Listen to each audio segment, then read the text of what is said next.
Hello everyone, and welcome back to our channel. If you haven't already, make sure you hit that subscribe button, turn on notifications, and join us as we uncover the stories that shape South Africa's political landscape. Today, we're diving deep into an unfolding political storm that has quietly been gaining traction. Allegations of corruption, fraud, and criminal misconduct linked to one of South Africa's most influential figures, Minister Senzo Mchunu. Recent reports and leaked documents suggest that Mchunu, once seen as a loyal ally of President Cyril Ramaphosa and a respected administrator, may have deeper connections to questionable financial dealings than the public has been led to believe. These allegations, which span several years and involve multiple government departments, are now painting a troubling picture of how political power, money, and personal networks intertwine behind the closed doors of South Africa's governance structures. To understand the magnitude of these claims, we have to start with who Senzo Mchunu is. A longtime member of the African National Congress, Mchunu rose to the political ranks with a reputation for discipline and administrative skill. As Minister of Water and Sanitation, he was tasked with cleaning up one of the most mismanaged portfolios in the country, a department that had been riddled with corruption, incomplete projects, and billions lost to irregular expenditure. He was seen as a reformer, a man of integrity who would restore accountability. But now, new information is threatening to undo that carefully built image. According to investigative insiders, certain financial audits and whistleblower testimonies have begun connecting dots between Mchunu's ministerial office and a network of companies that allegedly benefited from inflated tenders and dubious contracts. These contracts, primarily tied to water infrastructure projects, are said to have funneled millions of rands into shell entities that were used to disguise the movement of state funds. While no official charges have been laid yet, the nature of the transactions, including untraceable payments and procurement irregularities, has raised serious red flags within the Treasury and the Special Investigating Unit. What makes this story even more compelling is the timing. These revelations are coming at a point when the ANC government is under immense pressure to demonstrate accountability and transparency, especially after the scandals surrounding former ministers and state-owned entities.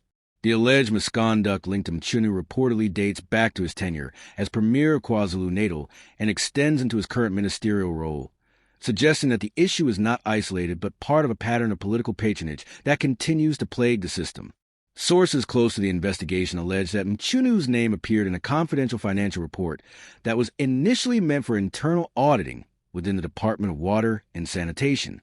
The report, which was later leaked, highlighted several multi-million rand contracts awarded to companies with no verifiable history of delivering on water projects.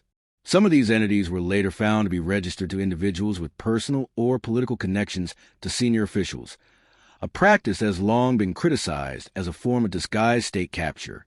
In one particular case, a 240 million tender for a rural water supply project in KwaZulu-Natal was reportedly awarded to a company that lacked technical capacity but had direct ties to one of Mchunu's known political allies. The project failed within months, leaving communities without access to clean water, while the funds disappeared without trace. When auditors raised concerns, their findings were allegedly suppressed, and the officials involved were transferred or forced to resign quietly. This has led some political analysts to argue that Mchunu's image as a clean administrator may have been more of a political shield than reality. Behind the scenes, they claim, he may have been part of the same machinery of financial manipulation that has drained public coffers for years.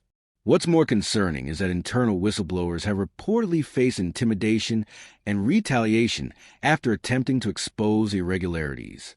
While Mchunu has not publicly responded to these specific allegations, his silence has only fueled speculation. Those close to him insist that he is being targeted by internal factions within the ANC, particularly those who view him as a key figure in Ramaphosa's reformist camp. However, others argue that this is not just factional politics.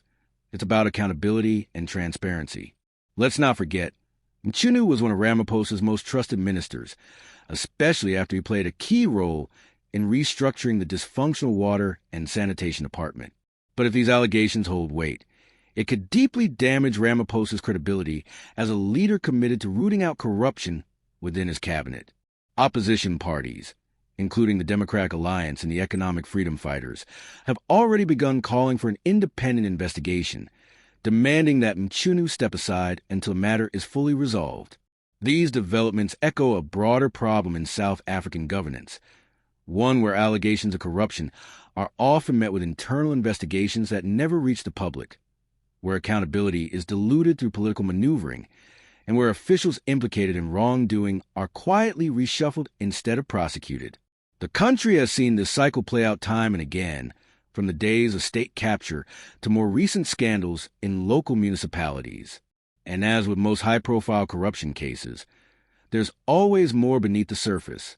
Some investigative journalists are reportedly looking into offshore financial movements connected to entities linked to these contracts.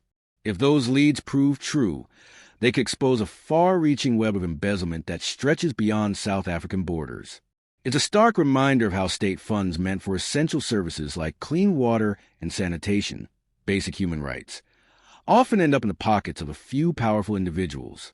The real tragedy in all this is not just the alleged corruption itself, but the human cost. Every rand lost to fraud or embezzlement in the water sector translates into families still waiting for access to safe drinking water, schools operating without sanitation, and communities facing drought-like conditions even when the infrastructure was supposedly built years ago. As public pressure mounts, many South Africans are asking, will this case be any different? Will Mchunu be held accountable, or will it fade into yet another unresolved scandal? The coming weeks may prove critical as more documents are expected to be leaked, and the Special Investigating Unit continues to dig deeper into the department's financial records. For now, what's clear is that the narrative around Senzo Mchunu is changing, from a loyal reformer to a man under suspicion. Whether these claims are politically motivated or based on hard evidence, they highlight how fragile the line between public service and personal gain has become in South African politics. What do you think, South Africa? Is this just another political smear campaign, or is there truth in the smoke that's been rising around Minister Mchunu's name? Let us know in the comments below. Your voice matters. If you enjoyed this deep dive and want to stay updated on South Africa's most controversial political stories, make sure to like this video, subscribe to the channel, and turn on notifications so you don't miss our next upload.